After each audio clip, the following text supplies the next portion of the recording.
नमस्कार, परभणी न्यूज मध्ये आपलं स्वागत करतो. मी दिलीप बनकर. पाहूया आजच्या ठळक घडामोडी. माजी आमदार विजय भांबळे यांच्या मुस्लिम समाजाच्या आरक्षणात जाहीर पाठिंबा. परभणी दिनांक 5 ऑगस्ट 2024 रोजी सकल मुस्लिम समाजाच्या वतीने परभणी जिल्हाधिकारी कार्यालयासमोर उपोषण मैदान या ठिकाणी उपोषण सुरू असलेल्या उपोषणास जिंतूर सेलू विधानसभेचे माजी आमदार विजय भांबळे यांनी जाहीर पाठिंबा दिला. मुस्लिम समाजात मुख्य प्रवाहात आणण्यासाठी त्यांना आरक्षणाची नितांत गरज आहे. मुस्लिम समाजाच्या आरक्षणाच्या मागणीसाठी सकल मुस्लिम समाजाच्या वतीने 1 ऑगस्ट पासून परभणी जिल्हाधिकारी कार्यालयासमोर बेमुदत साखळी उपोषण सुरू करण्यात आले. सदरील उपोषणास सोमवारी 5 ऑगस्ट रोजी जिंतूर सेलू विधानसभेचे माजी आमदार विजय भांबळे यांनी भेट देऊन या उपोषणात जाहीर पाठिंबा दिलाय. यावेळी शाहिद सिद्दीकी जिंतूर, राष्ट्रवादी काँग्रेस पार्टी शरद पवार, राष्ट्रवादी युवक सोशल मीडिया. आज परभणी या ठिकाणी जिल्हाधिकारी कार्यालयासमोर संपूर्ण महाराष्ट्रातल्या मुस्लिम समाजाची जी गेल्या अनेक वर्षापासून मागणी आहे की जे काही आरक्षण मागील 10 वर्षापूर्वी महाराष्ट्र सरकारने 5% आरक्षण अल्पसंख्याक समाजाला दिलं होतं. मधल्या काळात ते आरक्षण रद्द झालं.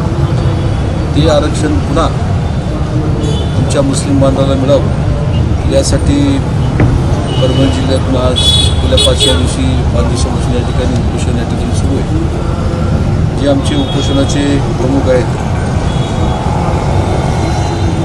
जलेबीजी, मौलाना जहांगीरजी, त्याचबरोबर इम्तियाज खानजी, त्याचबरोबर मुसा खानजी, मुसद्दीक अफसरजी, शेख अखिल रहीमजी, सय्यद शमीरजी, अशरफ खानजी, मोहम्मद इसाबुल, सय्यद अफरोजी, शेख असलम, सर्व मुस्लिम समाजामध्ये अतिशय वकील मंडळी, मौलाना हे सर्वजण 5 दिवसापासून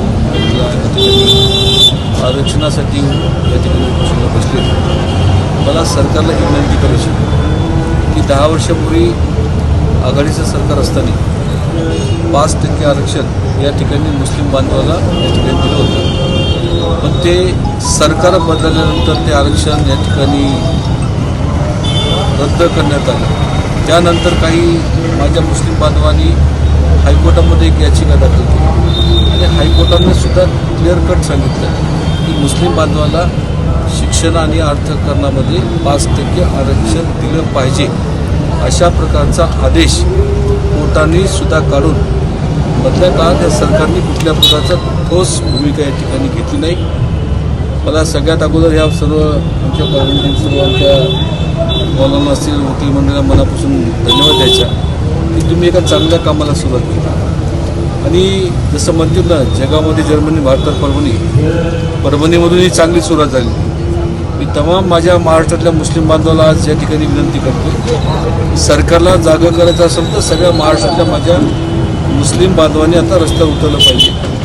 आरक्षण असं सहजासहजी मिळणार नाही, त्याला संघर्ष करावा लागेल. जी मंडळी उपोषणाला बसली त्याचा पाठिंबा तमाम माझ्या मुस्लिम बांधवांनी व सगळ्या आम्हीसुद्धा त्या आरक्षणाला आमचा पाठिंबा या अगोदर होता, आज पण आहे आणि पुढे पण राहील. अशा प्रकारची भूमिका या ठिकाणी आम्ही घेतलेली आहे आणि आमच्या पक्षाच्या वतीनं सुद्धा आज जाहीररित्या मी या ठिकाणी आरक्षणाला पाठिंबा देतो. ज्या वेळेस आरक्षणाचा मुद्दा येईल त्यावेळेस आम्ही सगळे सहकारी तुमच्यासोबत आहोत.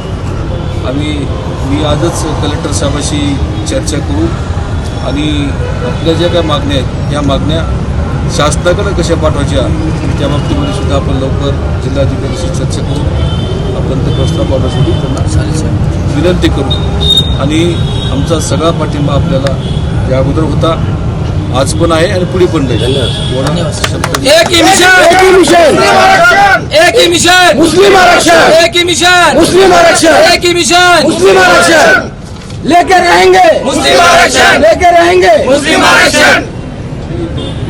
अकेली लड़नी पड़ती है कामयाबी की लड़ाई, सैलाब उमटता है जीत जाने के बाद. आज परभणी शहर मुस्लिम सकल समाज को मुस्लिम आरक्षण के ताल्लुक से राष्ट्रवादी युवक कांग्रेस पार्टी की तरफ से मैं समर्थक करता हूँ। सर इससे पहले भी हमने सेलू में धरना करे, जो सेलू में Dhole sir, advocate Dhole sir जो बैठे थे, उन्हें समर्थक दिए। उसके बाद जिंतूर में भी तहसीलदार साहब को मेमोरेंडम दिए। और आप देख सकते हो, सोशल मीडिया पर देख रहे भी होंगे, मुस्लिम आरक्षण के ताल्लुक से पिछले 7-8 साल से सर हम लड़ते रह रहे चाचा। और अल्हम्दुलिल्लाह जो अभी हम देखते आ रहे हैं, सबसे ज़्यादा जिसको ज़रूरत है, जो समाज को ज़रूरत है, वो मुस्लिम समाज है आरक्षण के ताल्लुक से।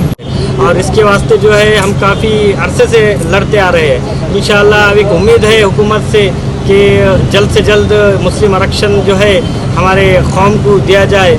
और हम जो है अभी तक जो है एकदम दायरे में रह के, कानून में रहकर जो है मांग कर रहे हैं। अगर से मुकम्मल नहीं हुई तो कुछ धरना विरना ये हम जो है तालुके लेवल पे जिंतूर में भी करेंगे और परभनी में भी करेंगे इंशाअल्लाह।